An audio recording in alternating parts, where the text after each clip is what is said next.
Good afternoon, everyone, and welcome to Winnipeg and the University of Winnipeg, my hometown. So happy to be here with you. My name is Marcy Marcusa. I host CBC Radio 1's morning show here in Winnipeg, and it's a pleasure to have this meeting held in the heart of the country here in our city. I will be your co-MC for today, as you can see. Welcome to our meeting at the U of W, and I want to welcome people, of course, all across Canada who are tuned into our webcast to watch what happens in the city today. And I'm up here with Carla. Good morning, good afternoon. Bonjour, merci. Alors, bonjour, mesdames et messieurs. Je me présente. Mon nom est Carla Oliveira. Je suis la journaliste présentatrice du téléjournal Manitoba et je serai votre co-animatrice avec Marcy aujourd'hui. Nous sommes très contentes d'être ici aujourd'hui en direct de l'Université de Winnipeg.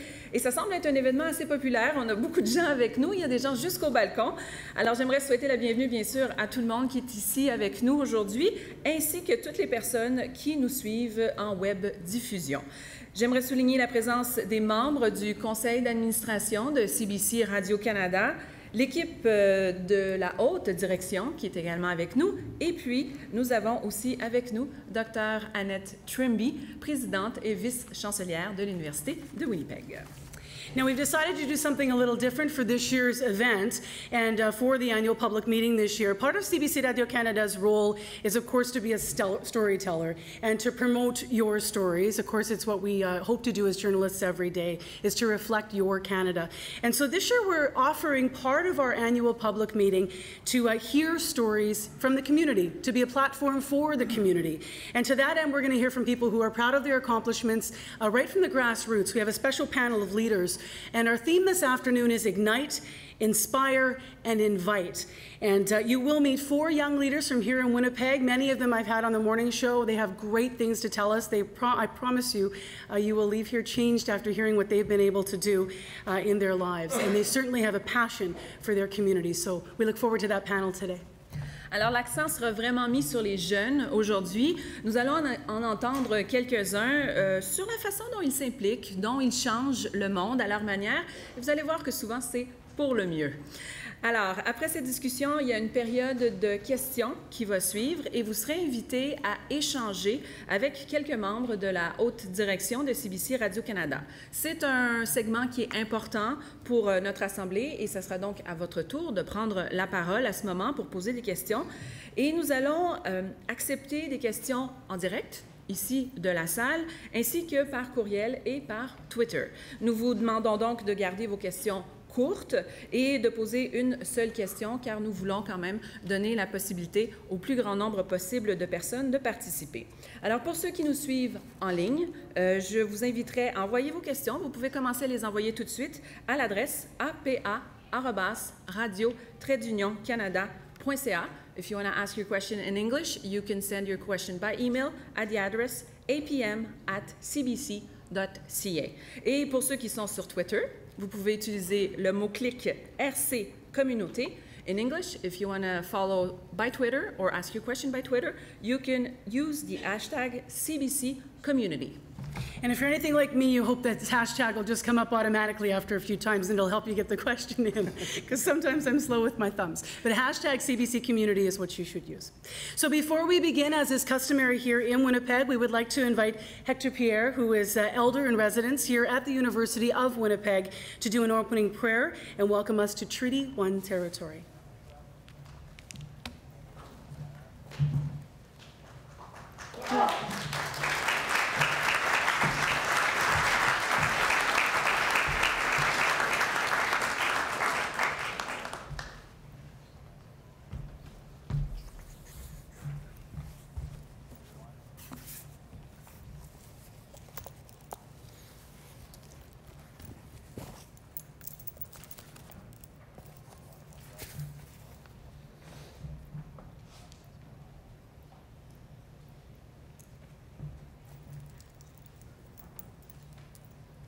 Bonjour.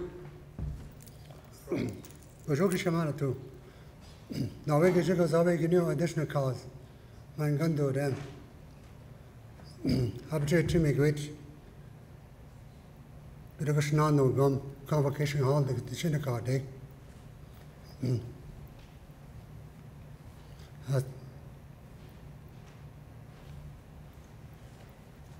c'est moi, Anissa, qui m'a dit un ami à Bangui, non comme.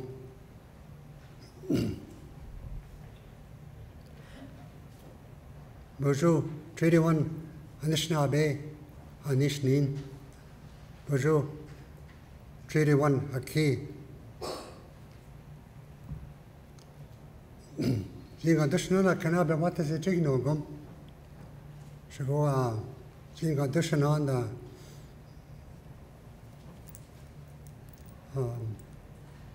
CBC Radio, Biabacos.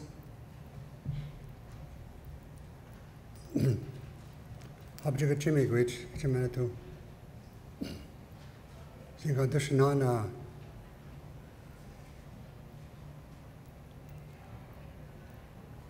cannot get go down gum.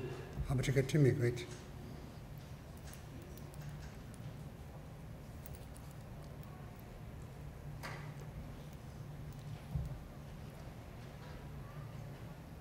How about you get Timmy great? Kitchen to visit down away, Kagi the window gum.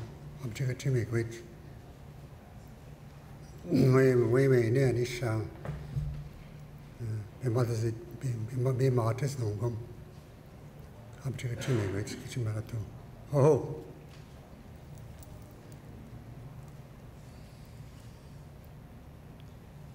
Do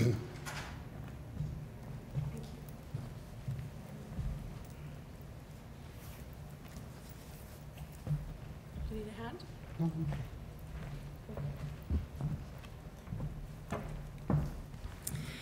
Thank you to Hector for greeting us here this afternoon and agreeing to meet with us today and to welcoming all of us to these treaty lands. And now we formally begin. I would like to welcome to the podium Rémi Racine, Chair of CBC Radio-Canada's Board of Directors.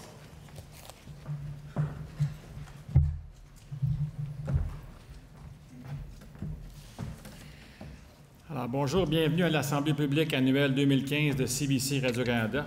Bienvenue à vous tous qui nous suivez en direct sur le web. Je suis heureux d'être ici parmi vous à l'Université de Winnipeg. How appropriate it is to be here today, as it is truly our future. Several members of our Board of Directors are here today in the room. I'd like to wish a special welcome to Rob Jeffrey and Norman May, as well as Marnie Larkin, who is from Winnipeg. Voilà près de 80 ans que les Canadiens se tournent avec confiance vers CBC Radio-Canada, le compagnon de leur quotidien.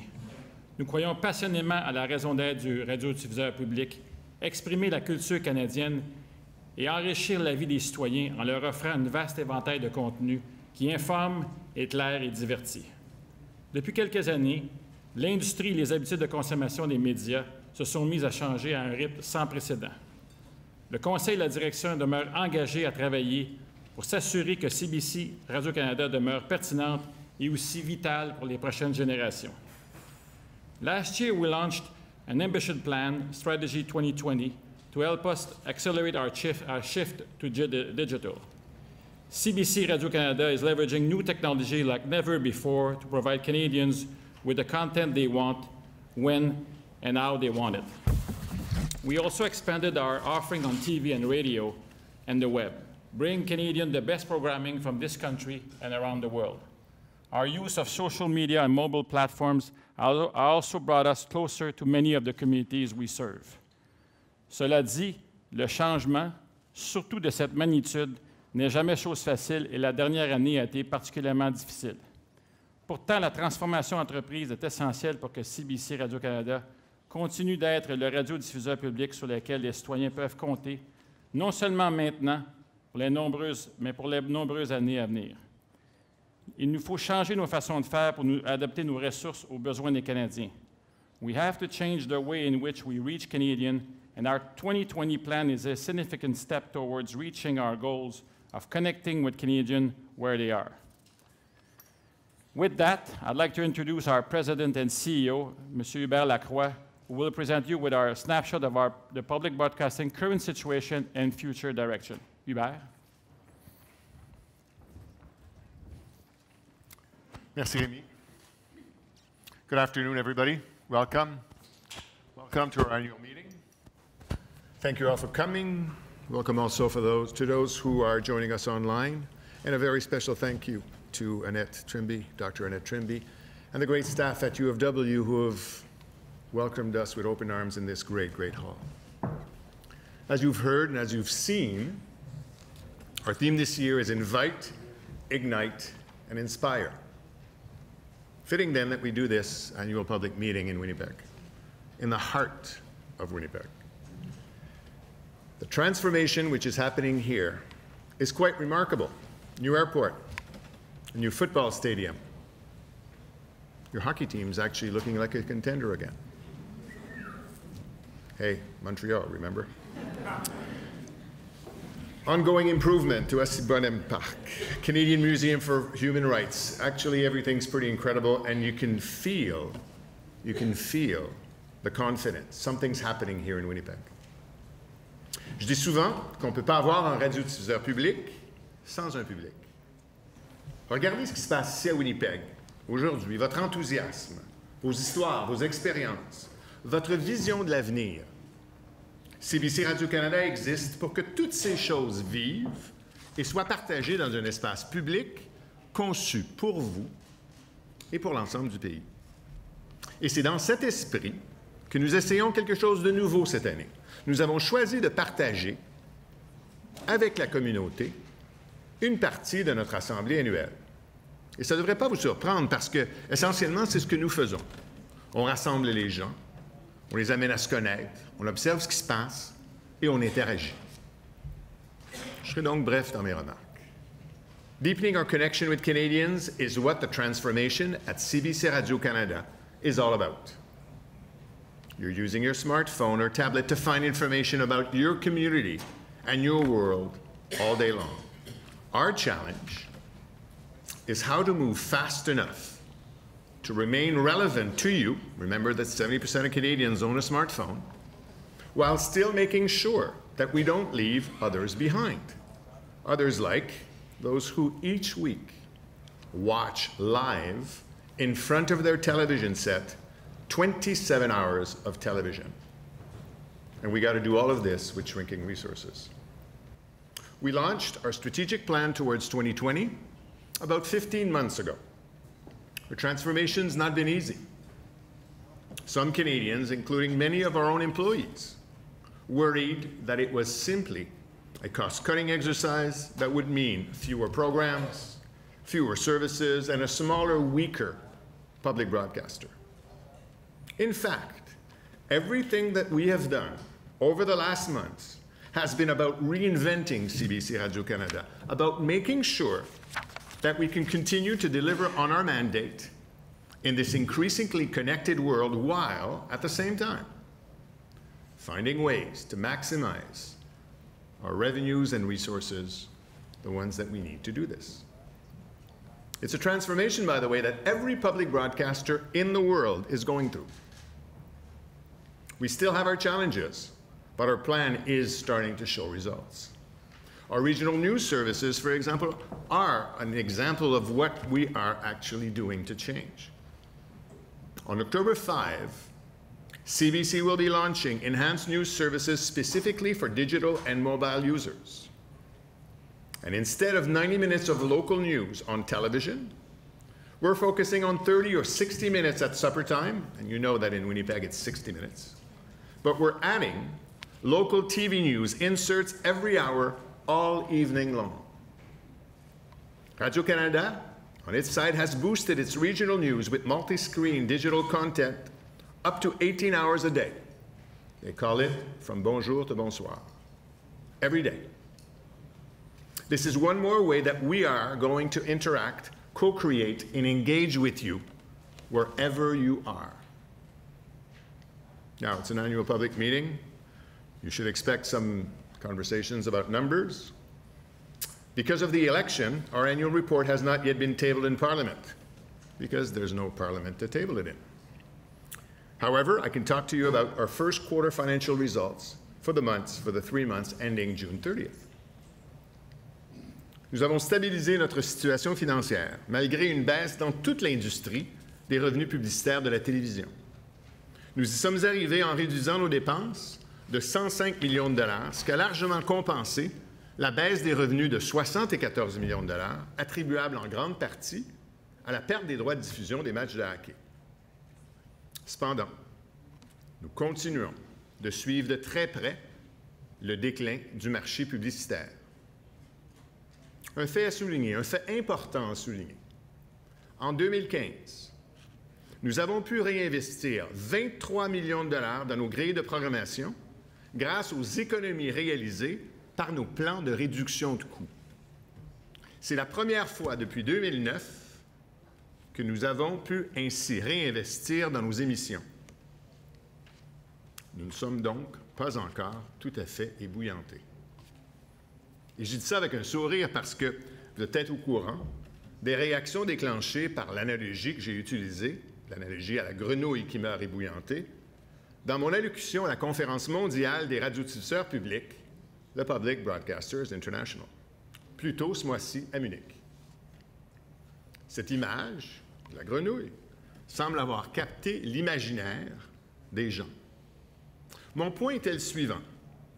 Nous, les radiodiffuseurs publics du monde entier, nous nous sommes concentrés au cours des dernières années à gérer chaque crise, chaque réduction de financement, chaque baisse de revenus, chaque défi, parce que c'est ce que les institutions publiques sont censées faire.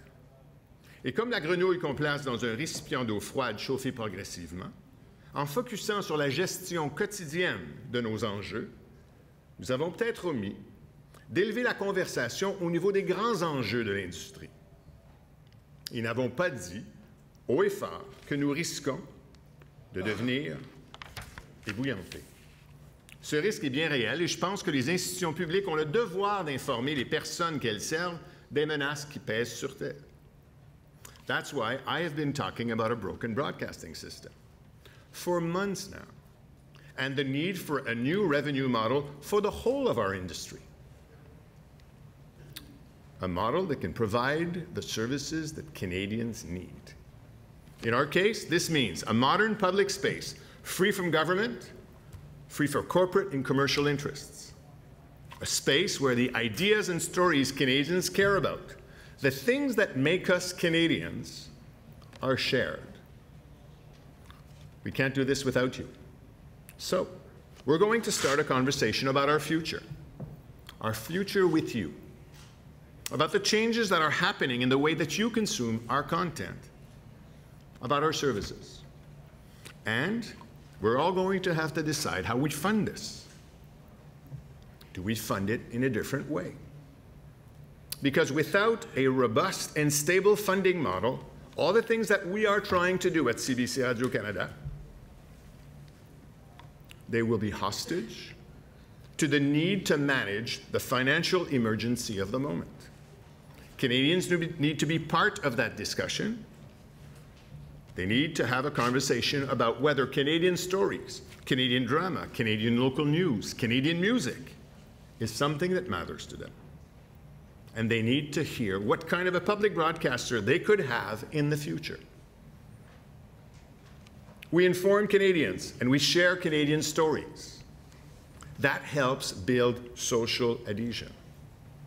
And as we watch countries struggling with diverse multilingual communities, the importance of that role here in Canada cannot be undervalued. Nous avons fait des progrès extraordinaires dans notre façon de gérer la transformation de CBC Radio-Canada. Mais nous devons en faire encore plus et nous devons le faire plus rapidement. L'univers connecté offre de nouvelles occasions pour nous d'engager la conversation avec les citoyens et de partager notre culture. Nous voyons tout le potentiel de nos plateformes numériques pour échanger et pour nous rapprocher des Canadiens de nouvelles façons. We have ambitious goals.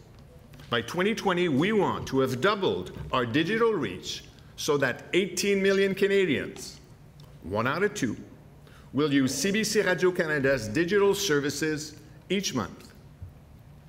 We also want 3 out of 4 Canadians, and that's up from 1 out of 2, so 75% of Canadians, to tell us in our surveys that CBC Radio-Canada is very important to them personally. Yes, this is ambitious, but yes, I strongly believe that they are achievable. I think that is what Canadians expect of us. I want to engage Canadians and policymakers to make that happen. We want to do more, not less. We cannot shrink the public broadcaster to greatness. So, I want to take advantage of the energy and the optimism in communities like this one in Winnipeg, and I hope that we will hear from you on those matters. In the meantime, please enjoy today's events and these extraordinary young people. Thank you for your time.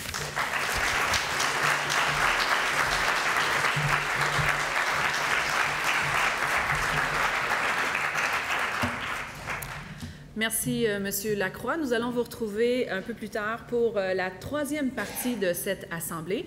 Nous venons de terminer la première partie et on s'en va maintenant vers la deuxième partie. And this is what I call the part that really excites me, because as I mentioned, on our panel today we have 4 young Winnipeggers who are going to tell us their story. Leaders. These are people here that are going to tell us exactly what they've been doing in their communities. And in a moment we'll invite them here on stage formally. Each one of them has been working in different ways. Some of them volunteer their time. Some of them are with organizations. Some of them were mentored and now have turned into mentors themselves. All of them inspire us and ignite these kinds of conversations that we're talking about across the country. So let's begin by meeting our 4 young Winnipeggers. First up is Erica Daniels. Erica Daniels is the winner of the 2013 Manitoba Aboriginal Achievement Award in Creative Arts, as well as the City of Winnipeg 2012 Youth Role Model Award in Creative Arts. She's currently the Technical Assistant and Youth Facilitator for the Just TV Project. That is an outreach project at the Broadway Neighborhood Center, which is part of our city's core. She now owns and operates her own production company. Let's leave the auditorium for a moment and take you into Erica's neighborhood.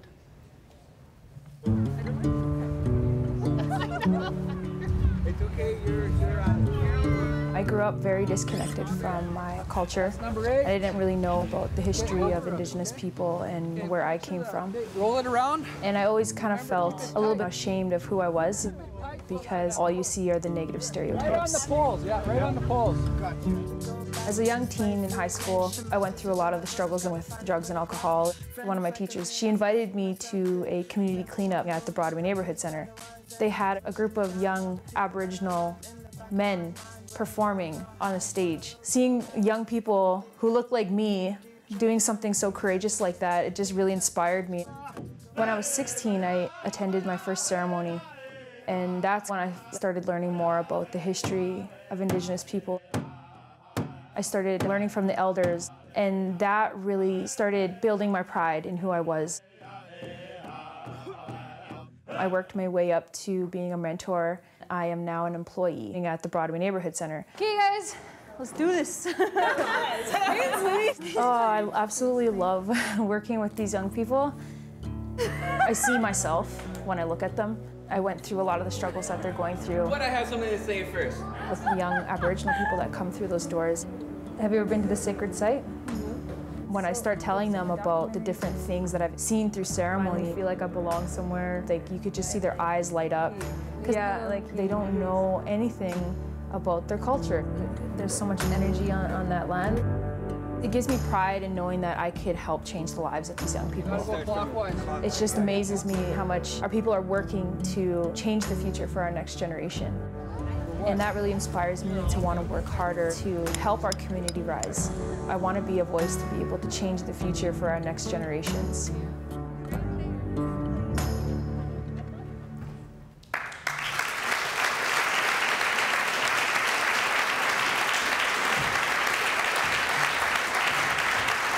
You're on your way. You're on your way to making that change, I tell you. Everyone, Erica Daniels. Nous avons tout un panel, vous allez voir, vous allez applaudir souvent. Notre prochain invité est originaire du Congo. Il a grandi dans une famille de musiciens du petit village de Bukavu. Pas étonnant que Trésor Namuira soit devenu un artiste musical de hip-hop. Lorsqu'il a immigré à Winnipeg avec sa famille il y a à peine 4 ans, il s'est donné comme mission d'inspirer l'harmonie, l'unité et la diversité au moyen de son propre style musical. Ses chansons parlent de sujets actuels et même parfois de certaines problématiques comme la drogue et l'intimidation. Je vous invite à écouter cette vidéo qui nous en dira davantage sur Trésor.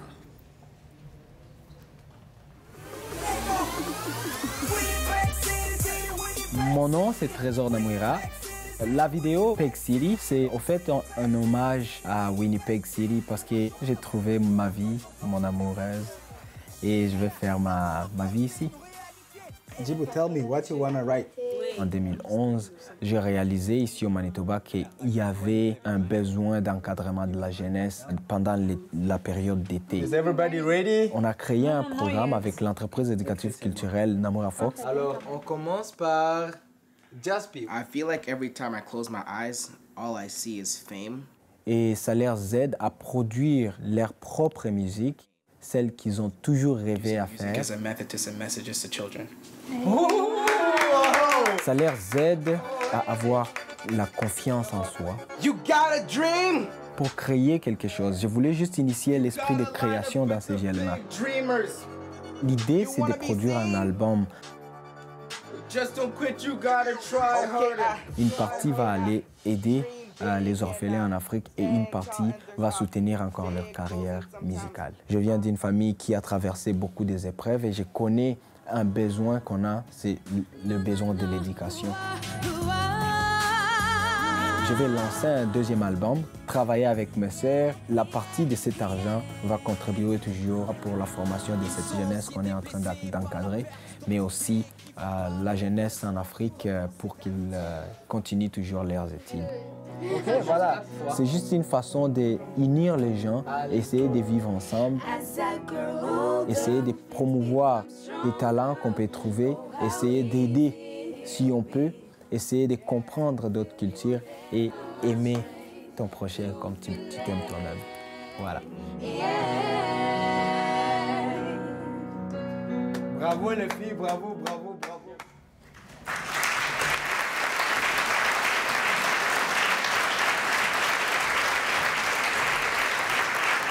Mesdames et messieurs, c'est donc Trésor Namuira. Our next panelist is someone I met on a cold Winnipeg morning. I said, can you meet me a couple blocks from here at the U of W? There's been a young girl who was sexually assaulted on a playground. It was just a horrific story for our city, and Jamil said, absolutely, because we have to do better. And boy, has he been part of doing better. Jamil Mahmood was born and raised here in Winnipeg. He enrolled in the International Development Program here at the U of W. Now that led him to work with the landless people of Pakistan. He also has worked with street kids in Ecuador. But with Jamil's credentials, even though he could work anywhere in the world, he works here in his hometown. His Spence community, as I've mentioned, is just a few blocks from our campus today at the University of Winnipeg. Let's go there now.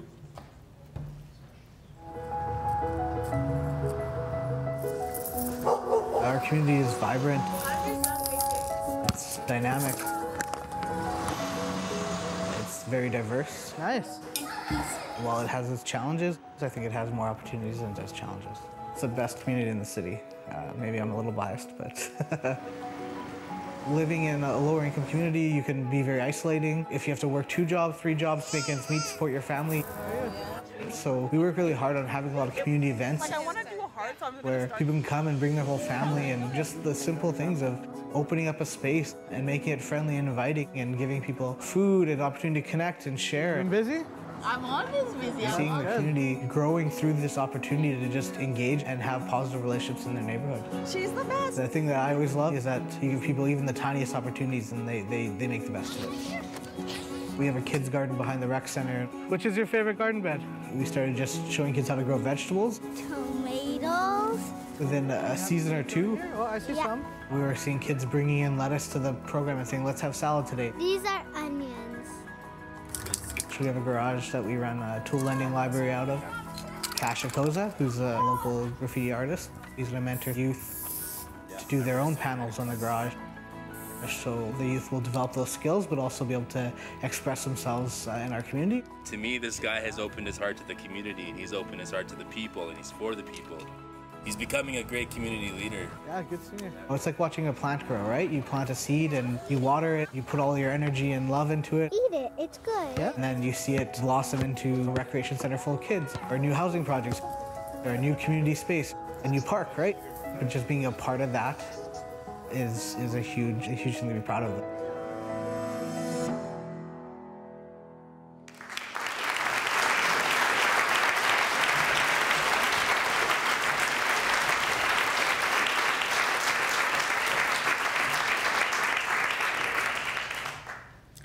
Il me fait maintenant très plaisir de vous présenter une ancienne collègue de Radio-Canada. C'est une franco-manitobaine métisse. Son nom est Janelle Wookie. Ses racines culturelles expliquent en partie sa vocation de documentariste. Née et élevée dans les prairies canadiennes, elle crée des films avec son frère depuis sa jeunesse. Allons en apprendre un peu plus sur son travail.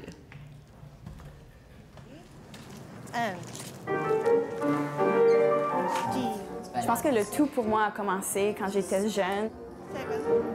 J'ai toujours adoré être devant la caméra. Moi et mon frère, on jouait avec la caméra de notre père.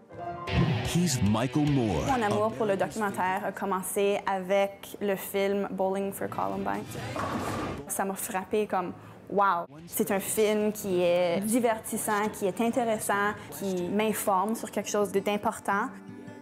J'ai fait des études postsecondaires à Red River College dans le programme Creative Communications, qui est un programme de journalisme.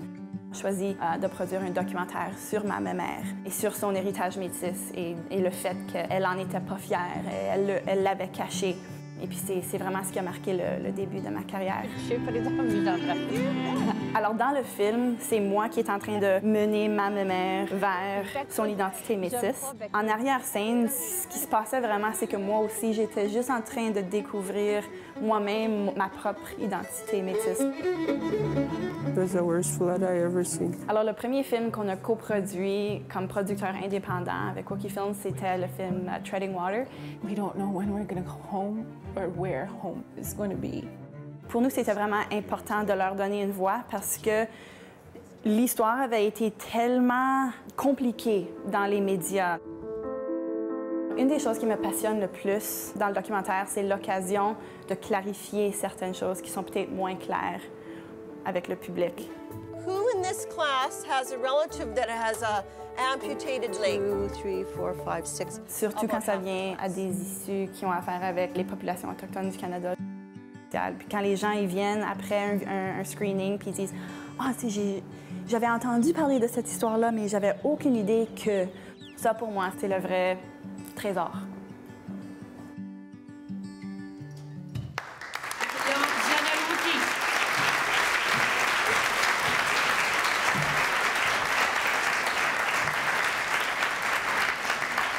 Now at CBC Radio-Canada, we also have a lot of talent who are involved also in their own communities, and whether that comes through their involvement in programming or engagement at community events, or just through social media, which that's a huge area, of course.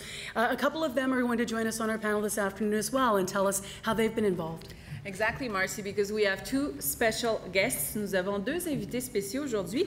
On commence par le premier. Alors, depuis déjà 8 ans, il tient le rôle d'Oli dans la populaire émission Les Parents, diffusée à ICI Radio-Canada Télé. En plus de s'être aussi associé à plusieurs causes, il a co-développé et animé une série documentaire nommée Raphaël, citoyen du monde, où il est allé à la rencontre de jeunes francophones qui s'impliquent dans leur communauté ou encore à l'étranger dans l'espoir de bâtir un monde meilleur. Merci d'accueillir Raphaël Grenier-Benoît.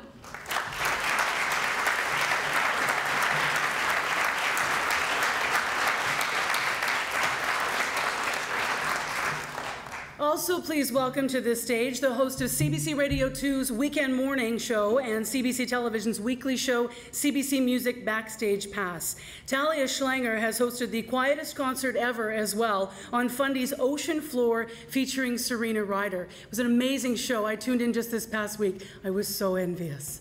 a concert on an ocean floor. We'll hear more about that and how that inspired. Talia has been very involved in the music scene and has seen firsthand the power and the importance of community involvement and music when it comes especially to igniting and empowering. We've been using those words with our youth. We'll talk about that with her as well. It's from coast to coast she's met young people, and she's here today. Talia.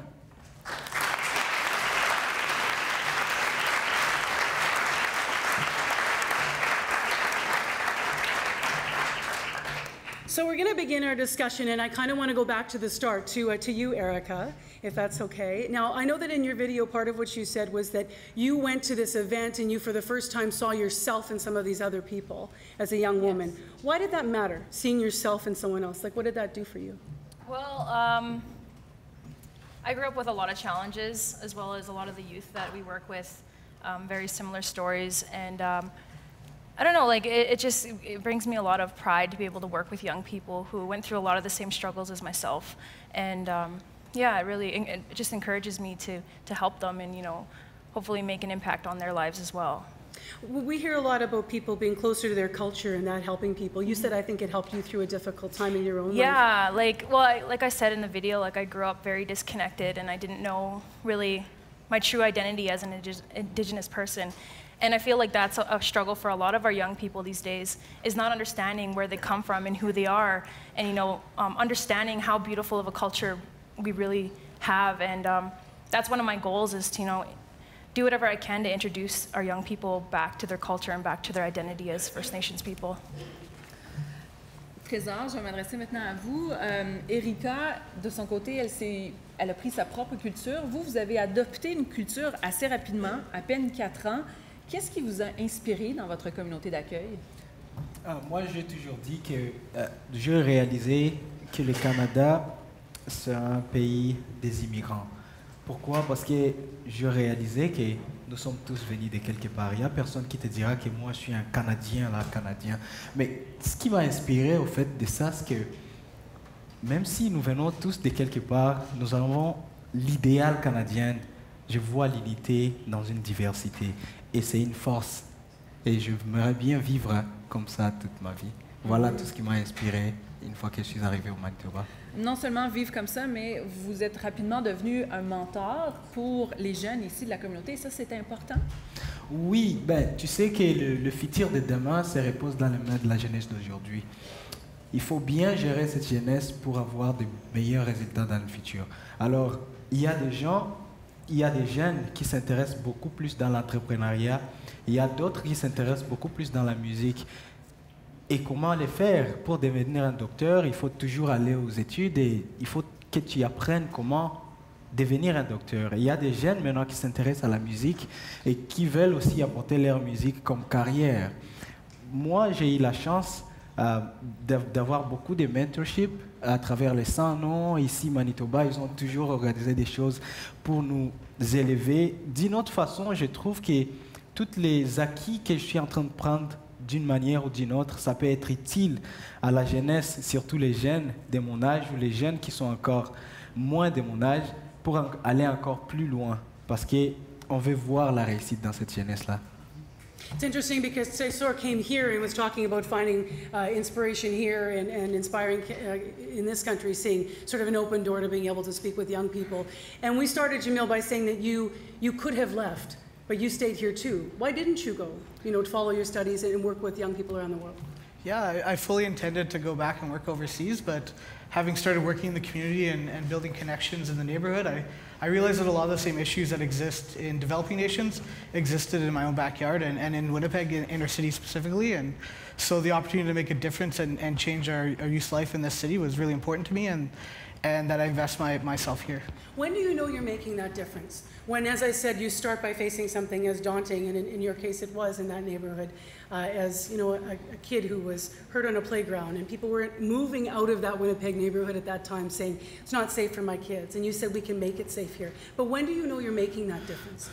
I mean, the work we do is about connecting residents together and building their vision in their neighborhoods. So for me, the difference is seeing the resilience grow in our community, knowing how strong people are, knowing that we have a lot of issues in Canada. We have poverty, we have effects of colonization. We have broken structures, systemic violence. We have all these things that people wake up and have to deal with every day. And knowing that you can give a kid an opportunity to play sports or get into art or have a meal and a safe place to go, and that could change their whole life and give them an opportunity to make a difference for our whole city is how you know you're making a difference. Why don't you tell everybody what you've done most recently? I'm bragging now for you. You got like a 24-hour youth drop-in because so many kids had nowhere to go in the middle of the night. Yeah, it's not open yet. We're still fighting for the funding right now, but yeah, we hope by December we have a fully functioning 24-hour drop-in in the west end of Winnipeg. So. Wow.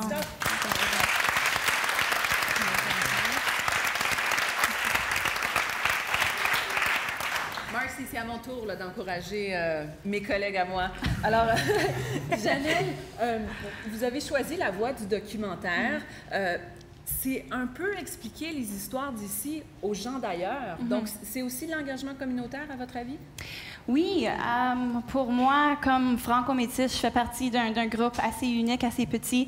Alors, de pouvoir me vanter et de parler de ma communauté au reste du pays, c'est très important pour moi. Et puis aussi, c'est un atout aussi pour ma communauté à moi. I find that it's awesome to be able to sort of debunk some of the myths that exist in our community. J'aime parler d'histoires des métis, mais aussi des francophones à l'extérieur Québec. Alors pour moi, c'est bien pour ma communauté, mais aussi, comme vous dites, comme pour le reste du pays. Yeah. Et ça a commencé avec votre grand-mère qu'on a vue tout à l'heure dans la vidéo. C'était bien la grand-mère de Janelle. Et en même temps, c'était vous aussi qui cherchiez votre identité. Oui, c'était un trajet assez intéressant. Nous, on n'a pas su qu'on était métis avant, il y a comme peut-être 10 ans. Alors, le trajet de découvrir mon identité métisse, ma mère, elle est assise là, elle est en train de pleurer. My grandmother's here. So that trajectory was interesting, and what was so great about it was quand le produit est sorti, sorry, I might be messing with the interpreters right now.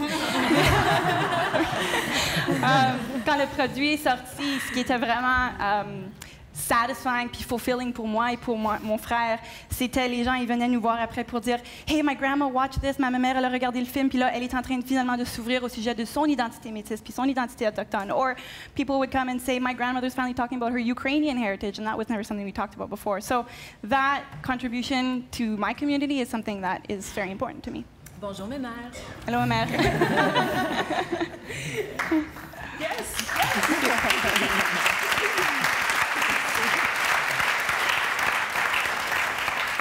So Talia, besides really cool concerts on ocean floors, which I'm going to ask you about later anyway, what do you think the role of a public broadcaster is in bringing communities together?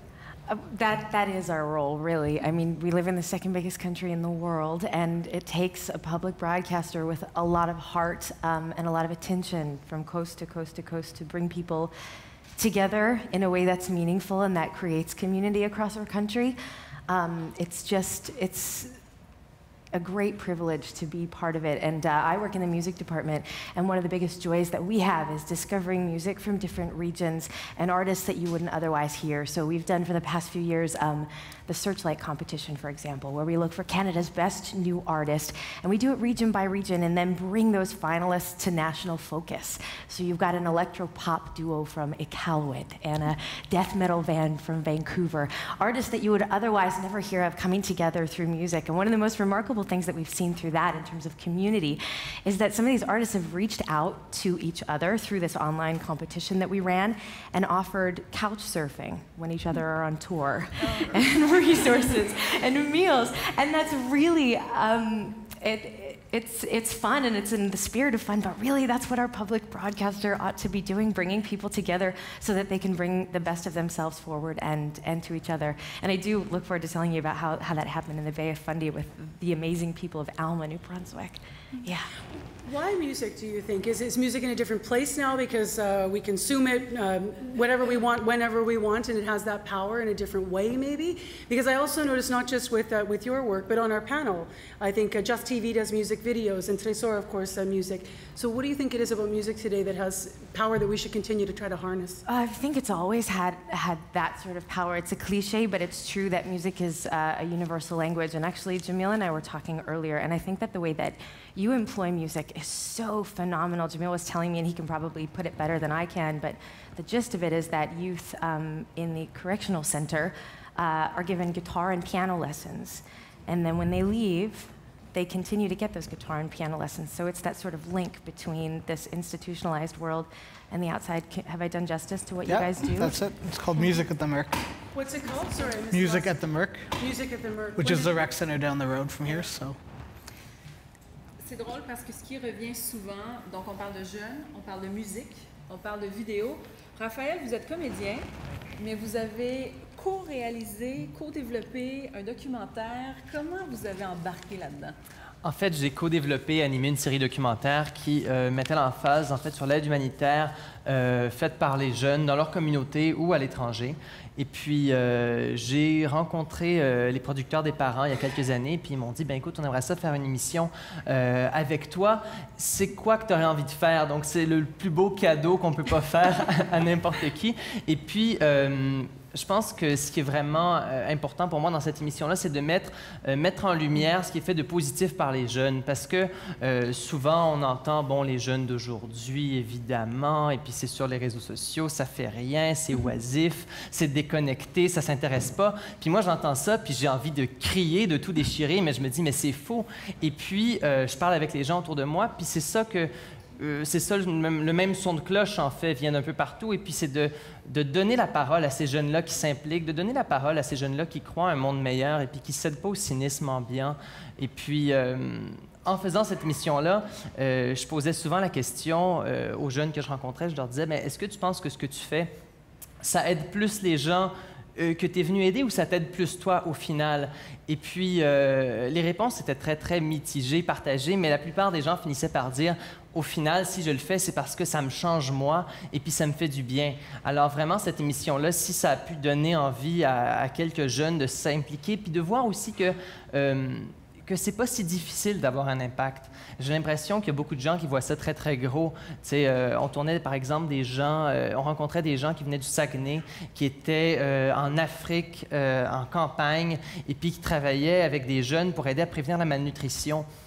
Et puis, tu entends parler de ce projet-là, puis tu te dis, oh mon Dieu, mais ces jeunes-là, ils ont tous des maîtrises, des doctorats, c'est complètement... Moi, je pourrais pas faire ça. Et puis après ça, tu les rencontres, et puis tu te dis, mais c'est possible, tu sais, on peut s'identifier, on rencontre ces gens-là, et puis on voit qu'on est capable de faire une différence. Alors moi, c'est vraiment ça le message qui ressort de cette expérience-là. Et est-ce que ça vous a changé, vous?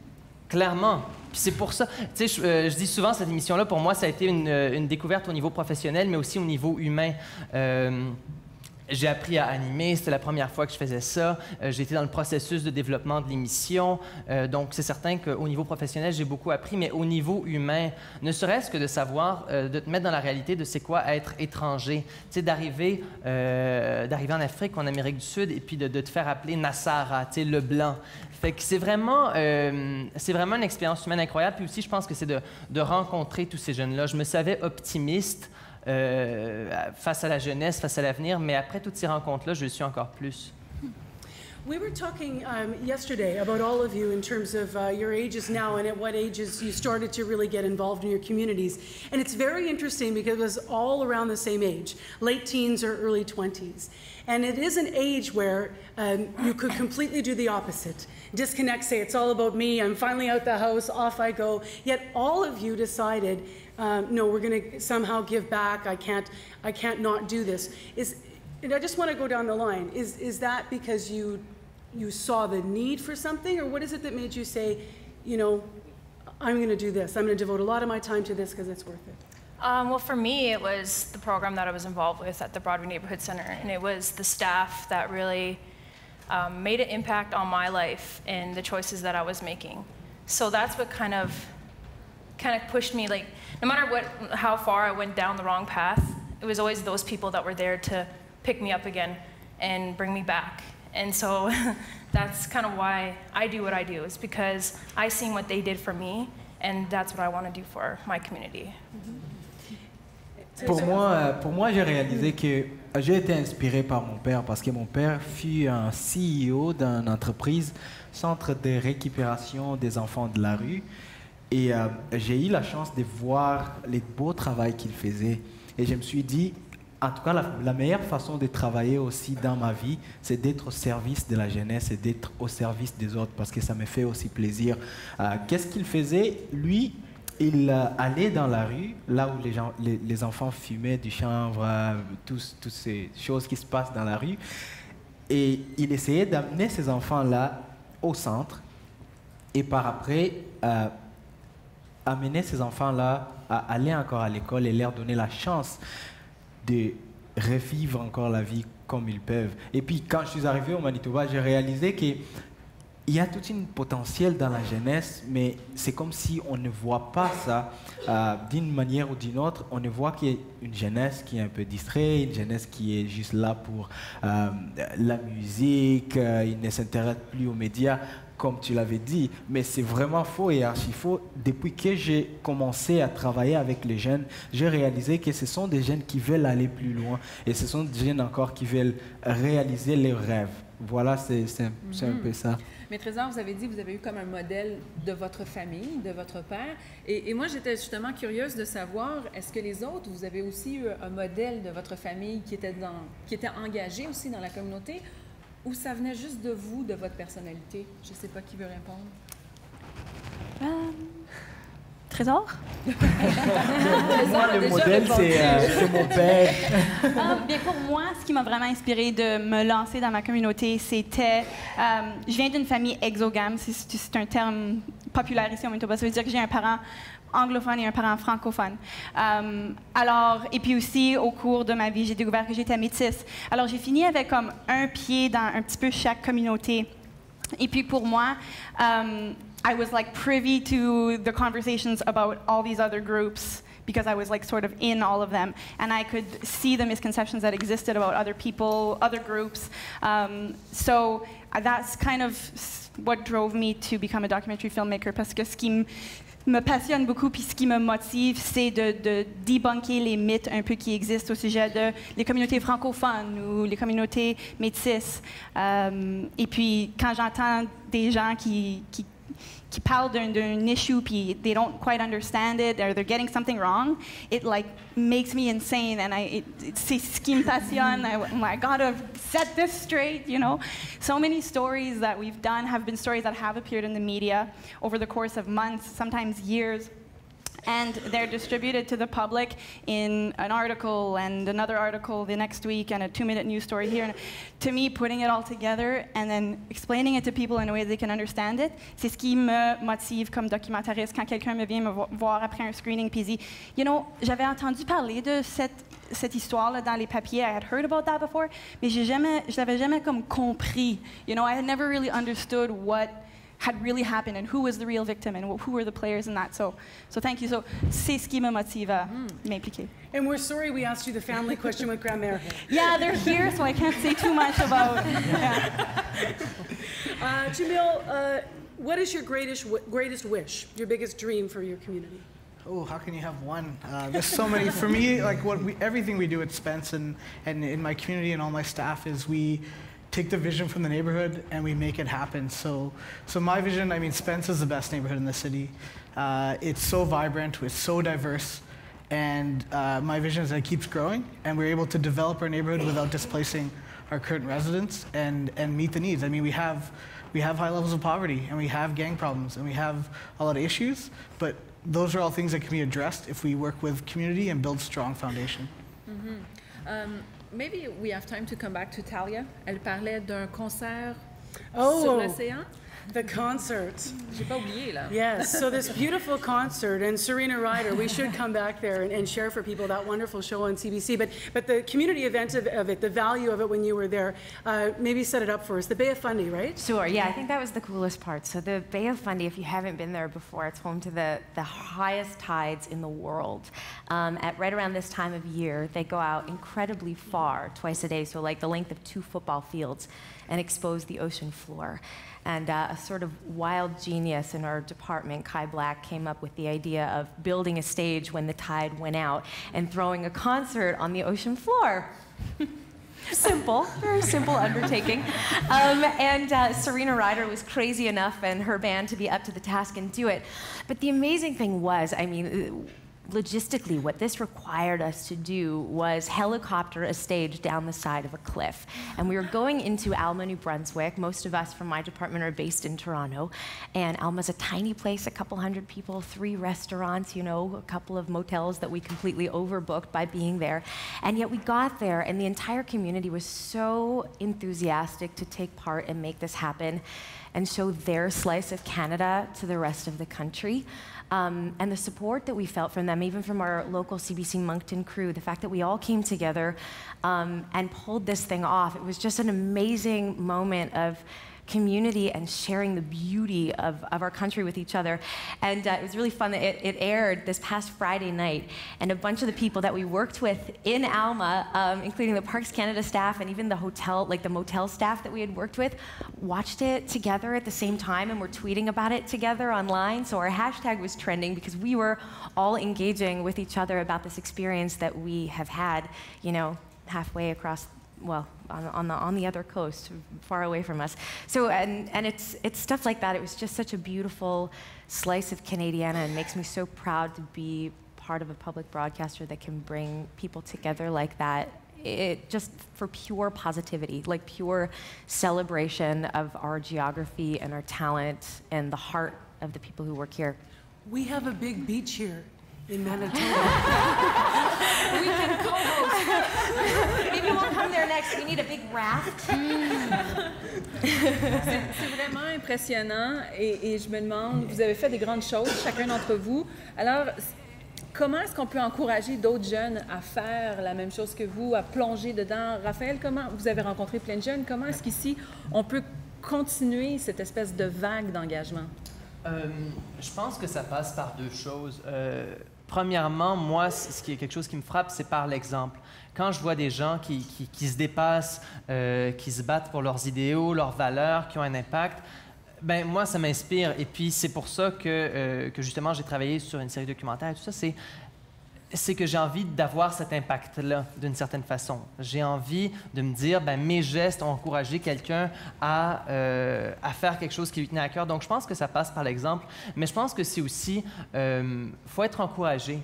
On parlait des parents tout à l'heure. Ben, moi, je pense qu'il y a quelque chose que si je pouvais résumer peut-être mes parents de la façon dont ils m'ont influencé face à ça, c'est que depuis que je suis tout petit, à chaque fois qu'il y a quelque chose que j'ai envie de faire ou qu'il y a quelque chose qui m'intéresse, la réponse qui me vient tout de suite, c'est « rien n'est impossible ». Si tu as envie de le faire, fais-le. Puis les seules limites qui existent, c'est celles que toi, tu t'imposes. Et puis je pense que ça, on ne se le fait pas assez dire, en fait. Puis c'est sans aucune prétention et tout ça, c'est juste que si on n'essaie pas, comment est-ce que ça peut fonctionner? Alors, je pense que c'est vraiment comme ça, justement, qu'on est capable d'encourager des jeunes à avoir un impact. C'est de leur montrer que, de un, c'est faisable, puis qu'eux sont capables. Marcy, rien n'est impossible. Beach, concert, I put that in my mind. We can do it! To piggyback on that, there's so much of what you do and what all of our panelists, I'm very honored to sit up here with you, what you do is really help people share their stories.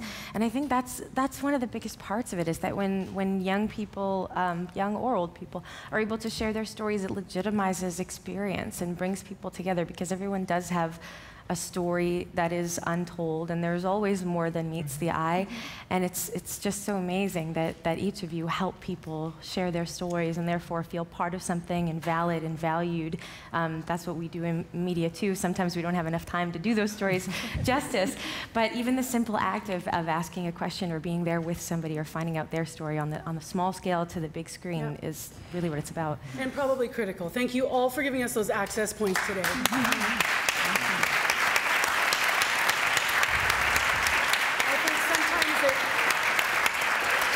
can feel overwhelming how to make those differences. That's sort of where we started with some of our opening questions. But here we've heard today through mentorship, through art, through volunteering, through music, through all kinds of different ways in real differences being made. So that does wrap up the part of our presentations this morning, our youth panel. Thank you so much for sharing your experiences with us.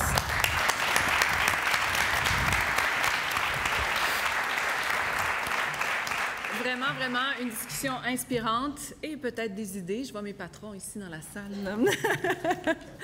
Alors, c'est ainsi qu'on termine cette deuxième partie de l'Assemblée publique annuelle. Si vous voulez continuer cette discussion-là avec nos jeunes inspirants, je vous invite à aller sur Twitter. Vous pouvez nous dire quelles sont les personnes qui vous inspirent et en quoi votre communauté est unique. Et je vous invite à utiliser le mot-clic RC Communauté. And I'll just reiterate that we do encourage you to continue on Twitter this afternoon. Use the hashtag CBC Community. Tell us who inspires you and what makes your community unique across Canada. We'd love to hear your stories. It is now time to begin our question and answer period. Your turn to ask your questions and have your say. Before we begin answering and taking questions from across the country, let's fill up the stage with those who will answer. So, Rémi Racine, Humel Ekwa, I welcome you back to the stage. I'd also like to invite Heather Conway, Executive Vice President of English Services, Louis Lalonde, Vice-Président Principal Service Français, John Bertrand, Senior Managing Director, Manitoba and Saskatchewan, and Pierre Guérin, Directeur des Services Français, Région de l'Ouest, also to join us on stage. How did I do? Very good. Très bien, Marcy. Thank you. My husband Jean-Paul will be thrilled. Everyone available to answer your questions about CBC Radio Canada, and a reminder that people on the web all across the country are submitting questions today via Twitter and through email. Carla, Marcy, just a second. Yes. I have to thank you for an amazing job putting together these stories. How can you not be inspired? This is what the public broadcaster tries to do, trying to influence, trying to share ideas, trying to engage in communities. One of our very important pieces in the 2020 strategy is using the engagement in communities as our fifth platform, and we thank you very, very much. It was spectacular.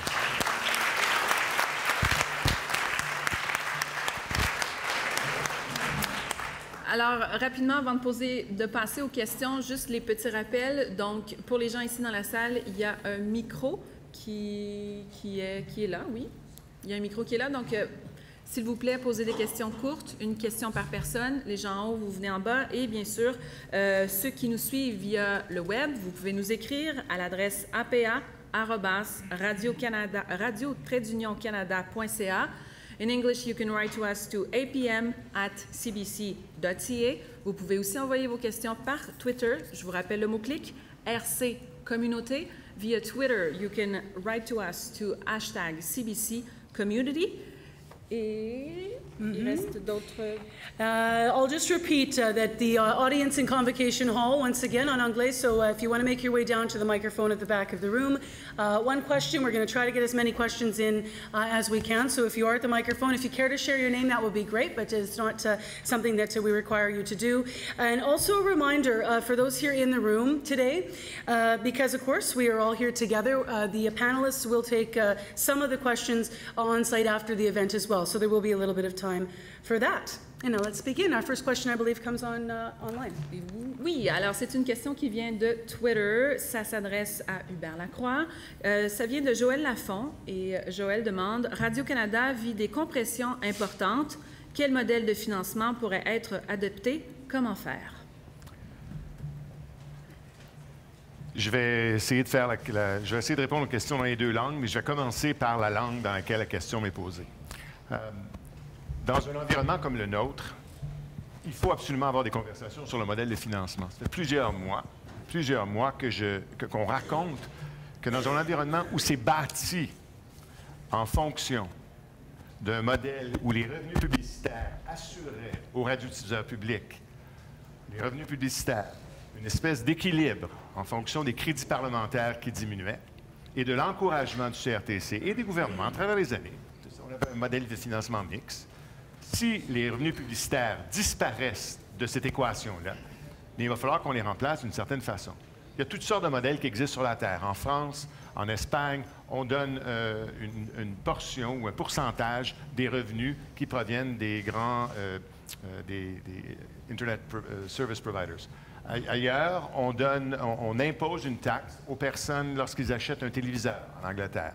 En Allemagne, on prend un household fee, c'est-à-dire un frais qui est fonction ou une taxe qui est fonction de votre environnement où vous demeurez. Il y a toutes sortes de modèles de financement et c'est justement ça qu'on va essayer d'avoir comme conversation. How do we finance in a robust way, in a multi-year way, the public broadcaster?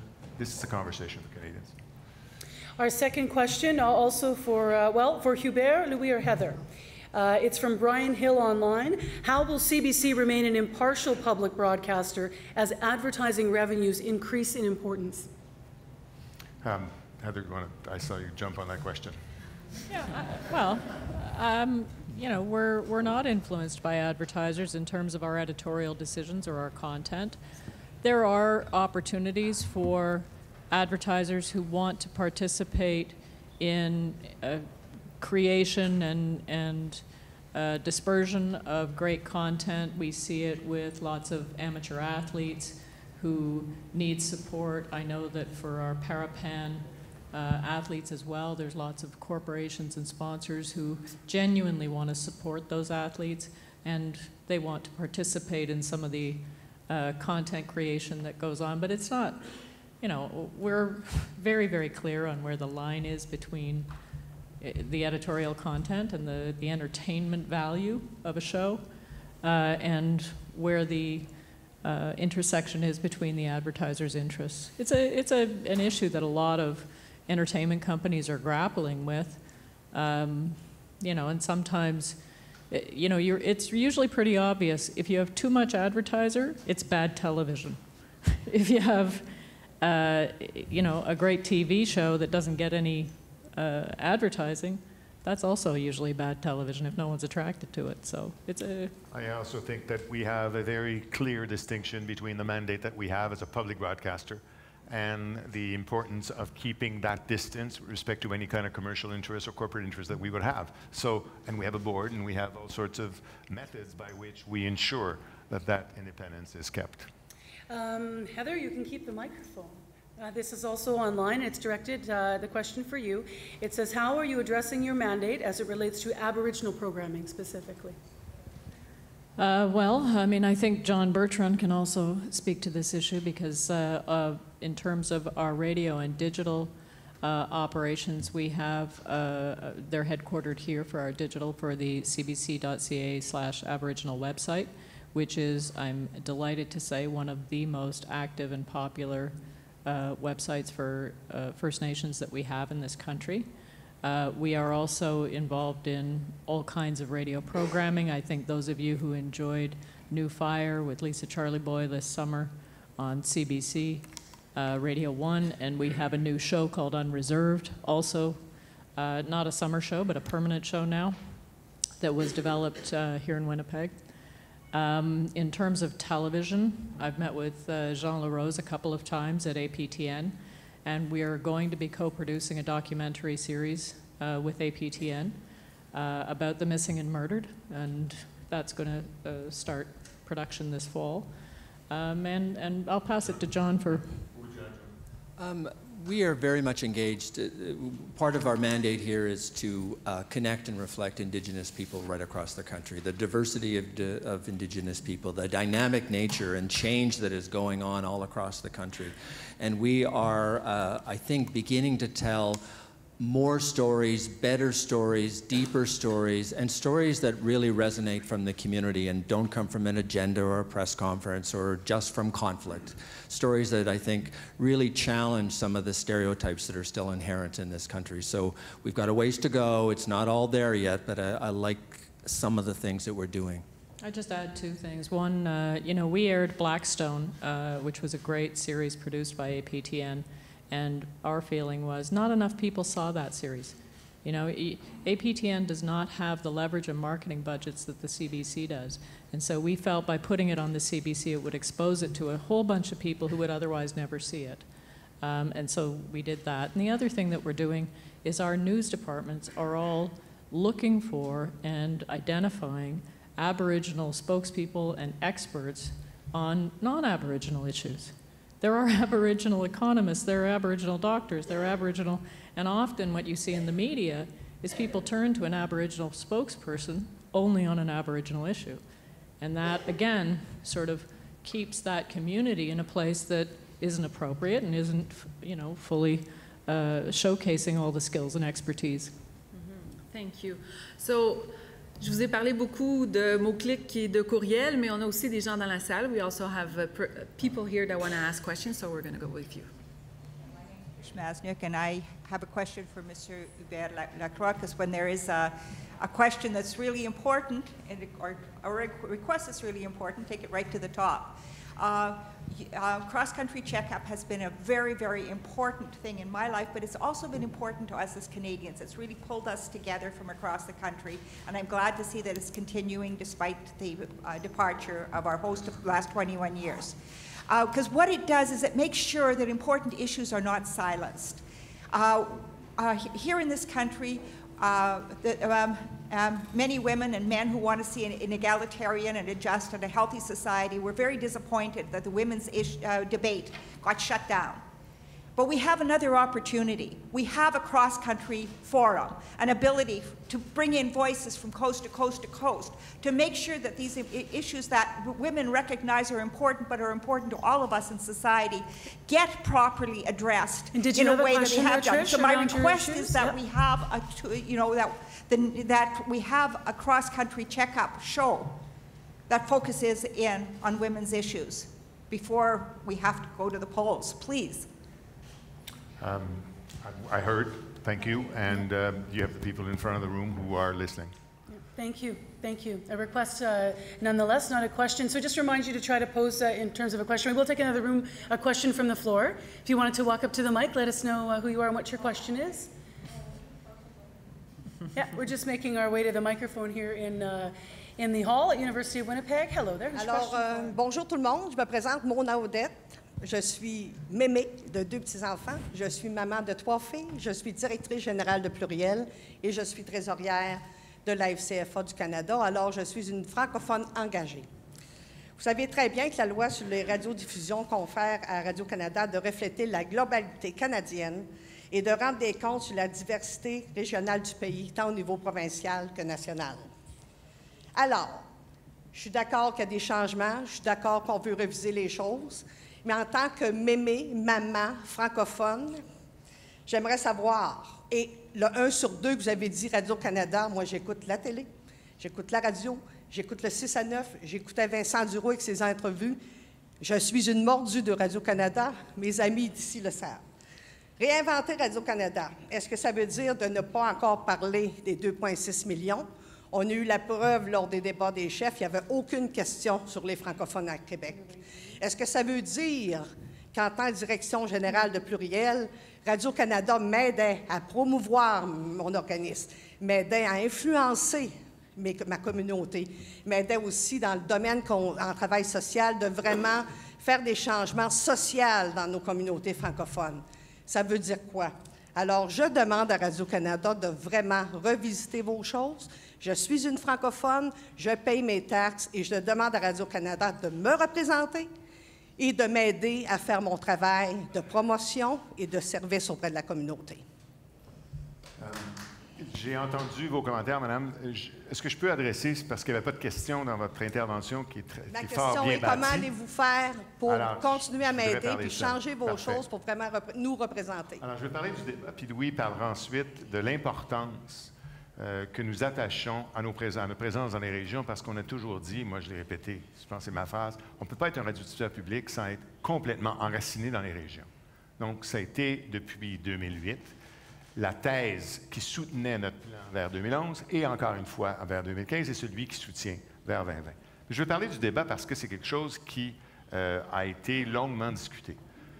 Le débat s'est fait sous 5 grands thèmes. Ces 5 grands thèmes-là avaient comme objectif, dans un débat français de 2 heures, d'être le plus inclusif possible, de parler de sujets qui intéressaient tout le monde, tous les Canadiens, d'un océan à l'autre, et ne représentait pas les intérêts d'un groupe en particulier. on a fait ces questions-là dans cet objectif-là, un objectif d'inclusion.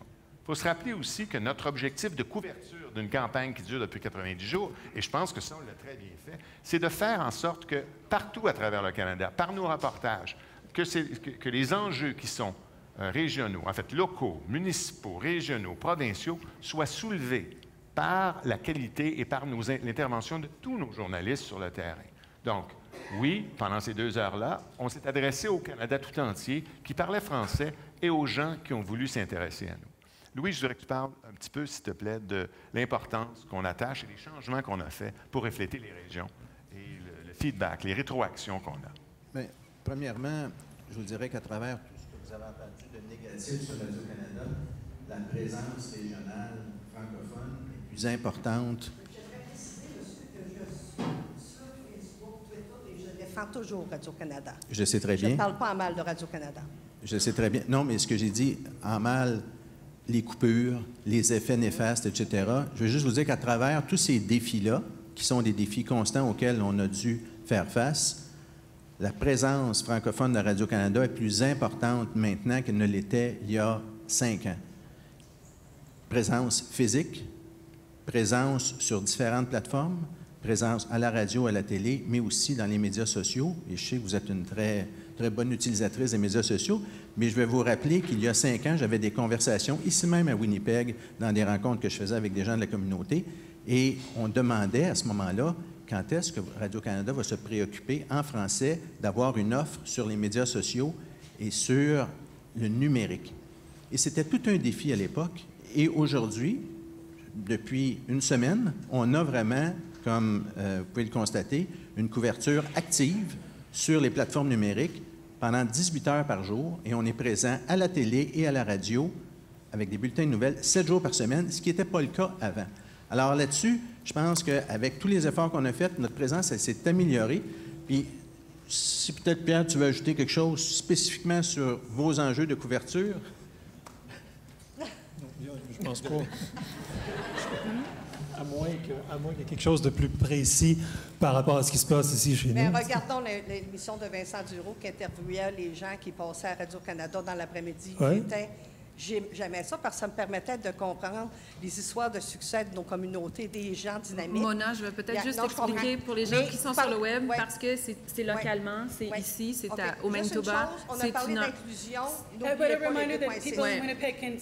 Donc, juste peut-être pour que les gens ailleurs au pays comprennent, c'est qu'ici au Manitoba, il y a 1 heure de radio qu'on avait la saison dernière.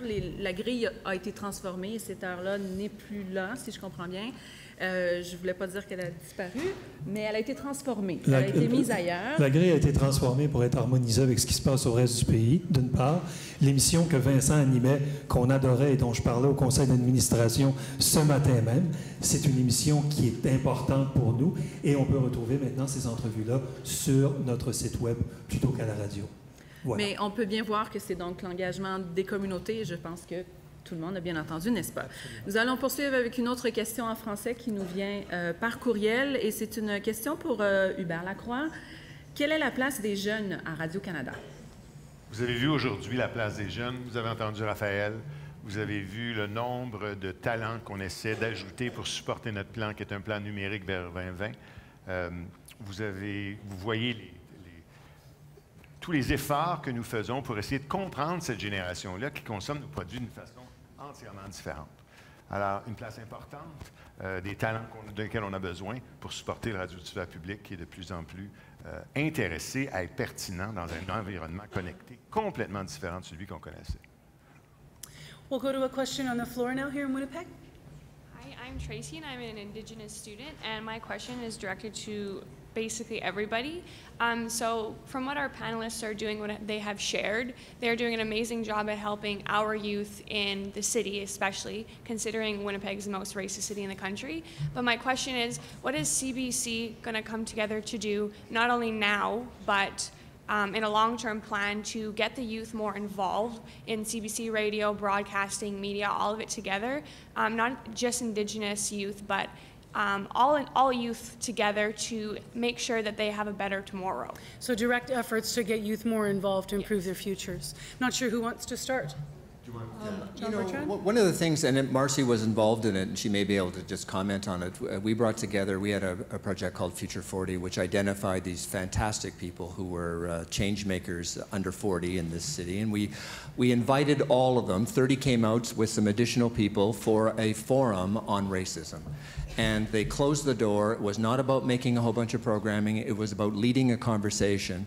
And it was very impactful. I had so much feedback, but more than that, and it was great that these people were involved, I think the people for CBC learned a lot. Because for us to make great programming, we have to understand the community. We have to know what people are saying and what they care about and what their passions are and all of those sorts of things. And we need to reach out in more and more ways like that.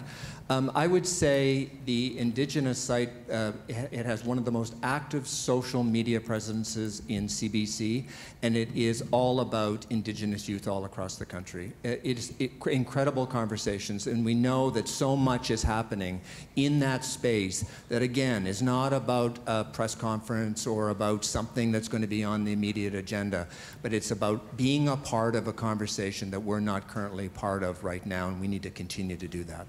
Oui, je vais te répondre en français. Bien sûr, moi je pense que la première chose qu'il faut faire, c'est de s'assurer que les jeunes aient de la place dans tout ce qui se fait à Radio-Canada. Donc, c'est d'offrir des possibilités aux jeunes, des jeunes auteurs, des jeunes cinéastes, des jeunes qui ont des idées, qui ont des choses qui leur tiennent à cœur, de s'assurer que ces gens-là puissent pouvoir réaliser ce qu'ils ont à faire, que Radio-Canada continue de pouvoir être un foyer de réception d'idées et de s'assurer qu'on puisse aider à les réaliser et à les diffuser.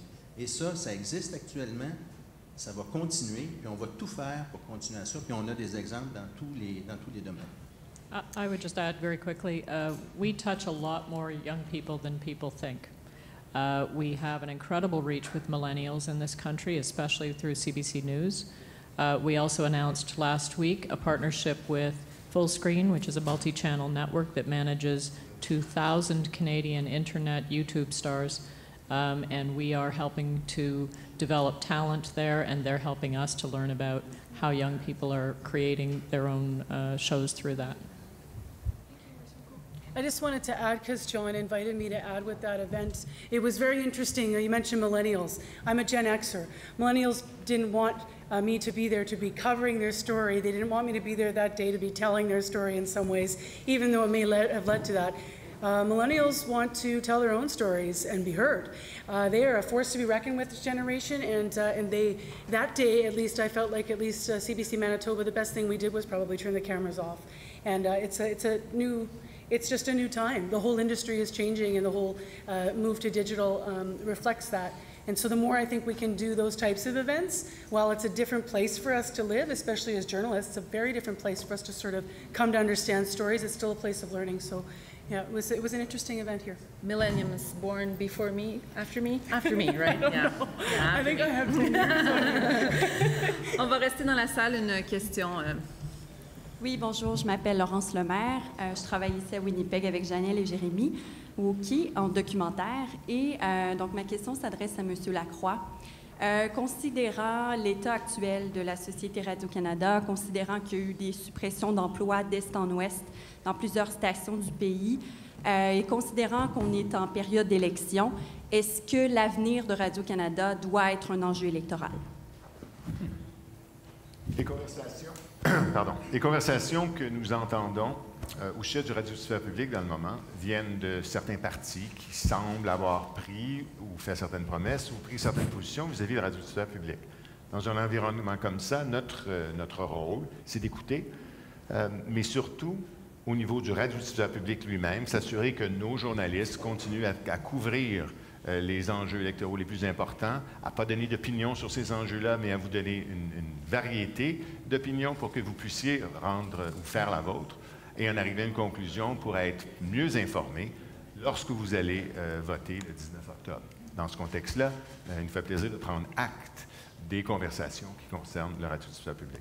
Mais il n'y a pas de questions comme telles ou de revendications aux partis politiques en ce moment de la part de Radio-Canada. Les conversations dans le moment. Le radiodiffuseur public est une société de la couronne qui n'a pas à et ne devrait pas, dans un environnement d'élection, je vais dire le mot en anglais, advocate. On ne peut pas faire ce genre de démarche-là on s'assure cependant que nos journalistes font leur travail pour couvrir à travers le Canada, dans tous les environnements et toutes les provinces et toutes les stations, les enjeux électoraux d'une façon à rencontrer nos procédures journalistiques, nos normes et pratiques journalistiques.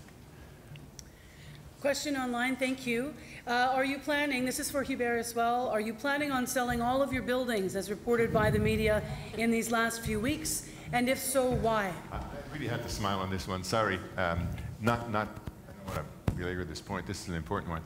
But since 2011, in the context of the strategic direction we took, and again in 2015, this is all about being more efficient, looking at our square footage, making sure that we take the resources that we have in walls and unused space and reinvesting it in content. We've reinventing ourselves, for example, in Halifax. In Halifax, we were in two separate buildings, about 700 or 800 meters from each other, on 7 different floors. Really complicated to try to work together in this kind of environment, right? So we actually moved all of these people into a 43,000 square foot new space. Everybody applauded. There were 3,000 people lined up at the door that visited our new spaces last week, or actually a month ago. We did the same thing in Moncton. We reinvented ourselves in Matane, in Rimouski, in Saskatoon. When we do this, it has a plan, it is thought out, and there's a purpose to it. We're just not, there's no fire sale going on, and there's no news around our strategy on real estate. It's been open and very transparent since 2011. Merci Hubert. Alors, on va poursuivre ici dans la salle. Carmel Smith, longtime CBC reporter and president of one of the CBC's unions. Mr. Lacroix, thank you for having a meeting today and talking about the CBC and its future. Under your leadership, you have implemented unprecedented and damaging cuts on the CBC, massive numbers, 2,000 staff, some 25%, crippling the CBC's ability to produce award-winning documentaries, to do quality Canadian programming, and to cover the news effectively across the country in French, English, and 8 Aboriginal languages. We heard you in Germany for the first time admit that you had been wrong in not raising the alarm earlier. We welcome that. And today, again, for the first time... Do you have a clear question? Yes, I'm getting to my question. For the first time, we hear you being very clear that the CBC is in a crisis. Thank you for that. I have 2 questions. What brought about your change of heart? And what are your plans to address it? How are you going to secure better funding for the CBC? And just one last thing. Given in this recent election campaign, we have seen increasing support for the CBC, including 3 of the 4 political parties pledging more money, better funding, and reversing the $115 million cut.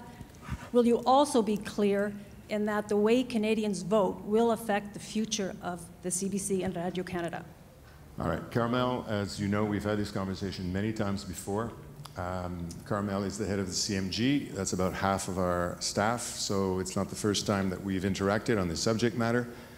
And she will get the same answer she's unfortunately received all these times. So there's no surprise here either. To say that this is the first time that we've been clear about the model in which we are fighting for public broadcasting is not quite accurate. If you go back to the speeches that are public on our website, to the first speech I made in 2008 en face de la Chambre de commerce de Montréal, we've always been fighting for the environment in which we are. The comments in Munich were about the whole of the public broadcasters in the world, because we all share the same issues. We all have the same issues. I can actually, and I did this, I can actually start reading you Mark Scott, who's got my job in Australia, his last speech. And you're going to find that the words are exactly the same ones that apply to us in Canada. You can listen to Tony Hall at the BBC, the Director General there, his last speech on the regions. They're actually inspiring their speeches with our experiences. We talk all the time. My point in Munich, the point I repeated last week in front of deputy ministers in Ottawa, the point I'm trying to make again today, is that we've been very busy in trying to manage a really difficult environment filled with challenges of change, with the audiences changing the way they change, the way that you guys change the way you consume our products, our services, at the same time where we've had shrinking resources. In that environment, CBC Radio-Canada has done a really smart turn. I see it taking form. I see what we're doing more and more in this relationship one-on-one happening, and it's going to accelerate, because if ever dollars came to us, we're not going back to the CBC of the years behind. We would accelerate the changes we're doing. We would accelerate the virage, the technological and the move towards digital. We would actually accelerate trying to give Louis and Heather more dollars for their content, whether it's radio, television, or online. We would accelerate this and not go back to what we were before. We can't go back, and we won't. We're taking our next question from the floor. Thank you. Merci. Walter Kleinschmidt de Saint-Boniface. Je voudrais revenir sur la question, avant l'avant-dernière question, au sujet de la rationalisation, disons, des biens de Radio-Canada, et demander à M.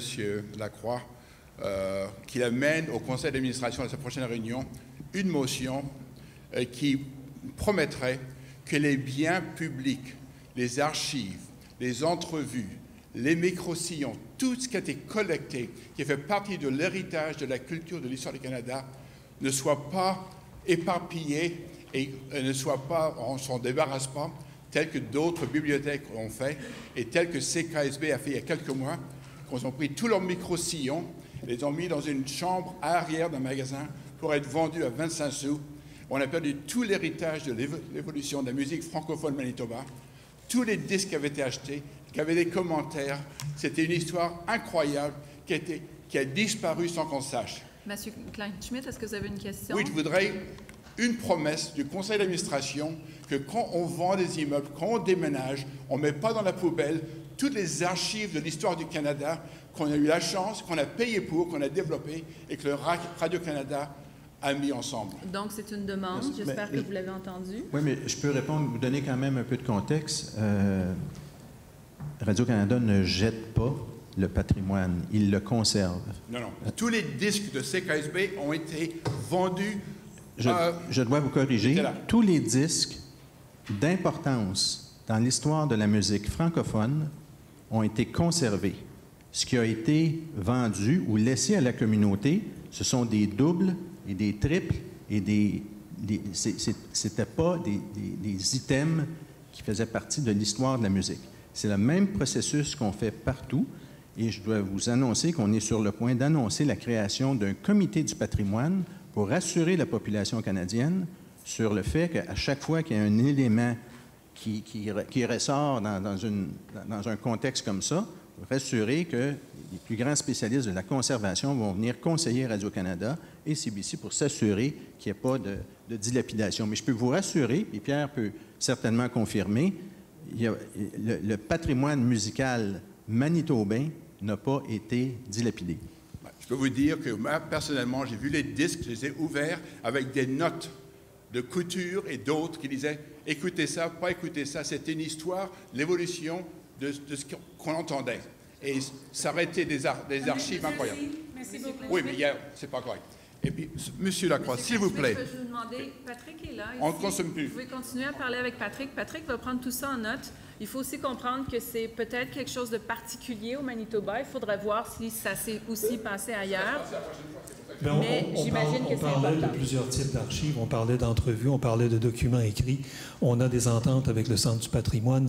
Il y a des choses qui sont léguées.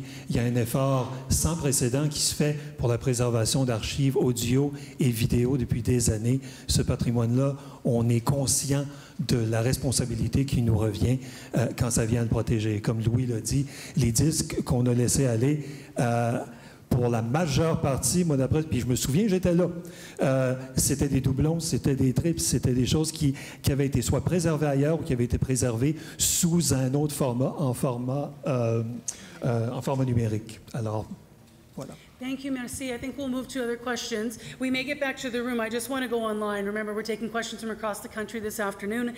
This question is directed online. It was emailed. This is for Heather. It says, will CBC be investing in online platforms similar to Netflix? Like an over-the-top player? There is a CBC player. You can go on and you can find CBC programs on the CBC player. I know we are looking at updating our player. It's had some creaky issues in the last 6 months or so, and we have picked a vendor, and we'll be implementing that shortly. So we do have an over-the-top ability for Canadians to look at our shows, and it's all free. And of course, our shows are available as well in the on-demand services of most of the distributors in the country.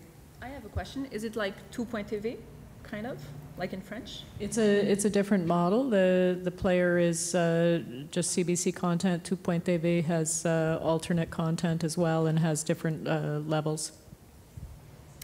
Thank you very much. So we went to the web. We're going back to the floor. Good afternoon. My name is Khalid Mahmood, and I am a member of the local Ahmadiyya Muslim Association. A recent debate, we heard, unfortunately, the real issue of the women's are not being addressed at the time, like missing indigenous women, women trafficking, and poverty and violence against women. But one issue came, and it was about the niqab, which I think is non-issue, but I think that's what in the forefront. And I'd like to thank you and appreciate that CBC is giving the balanced coverage on this issue.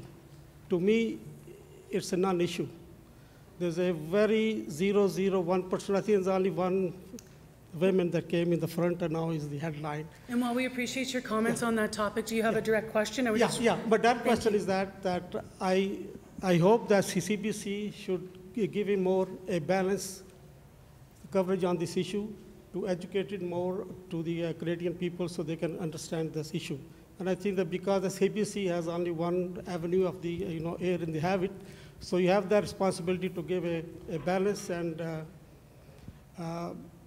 unbiased coverage, and I thank you what you're actually doing it. I appreciate what I'm hearing on the news, and I hope that you will continue to do that.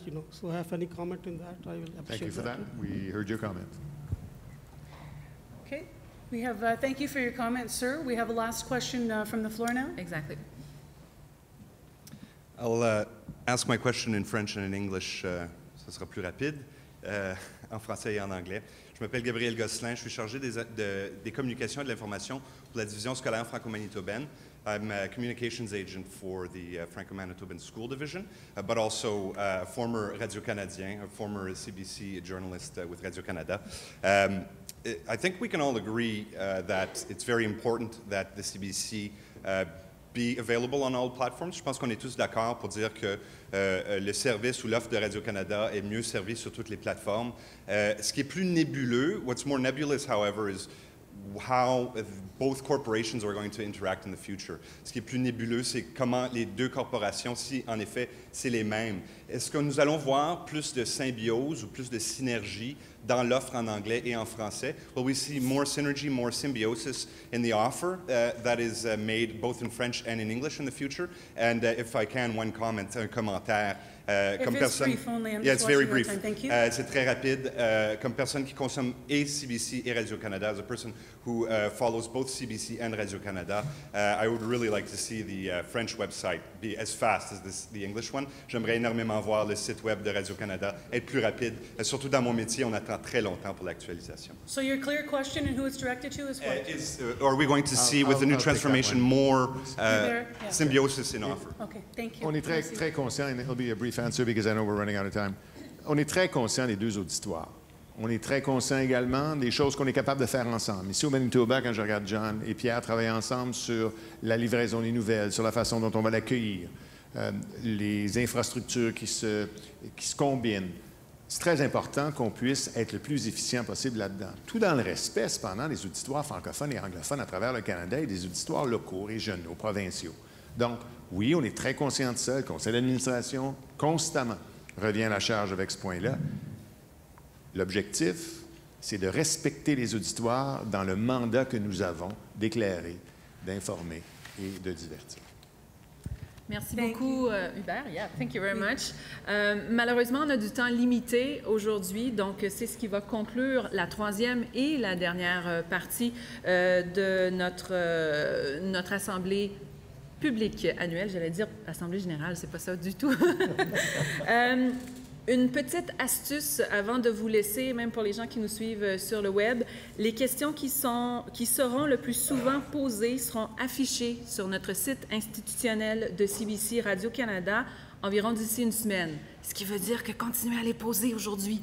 Alors, je vous rappelle les adresses, c'est pour en français, que je retrouve ma feuille ici, donc apa@radio-canada.ca. In English, continue to ask your questions, apm@cbc.ca. Et merci beaucoup de votre participation à cette assemblée publique annuelle aujourd'hui à Winnipeg. Yes, thank you very much to all of our speakers and our presenters for the questions, the answers, and a good discussion here in Winnipeg. Whether you participated here in a Convocation Hall at the University of Winnipeg or online, please take Carla's advice. Continue the conversation online. Send your questions in to your public broadcaster, and the most frequently asked questions will be answered. There's a Jets game tonight, if you care to go. We have a long way to make playoffs. Thank you across the country for participating in CBC Radio Canada's annual public meeting. Thank you. Bonne fin de journée. Merci.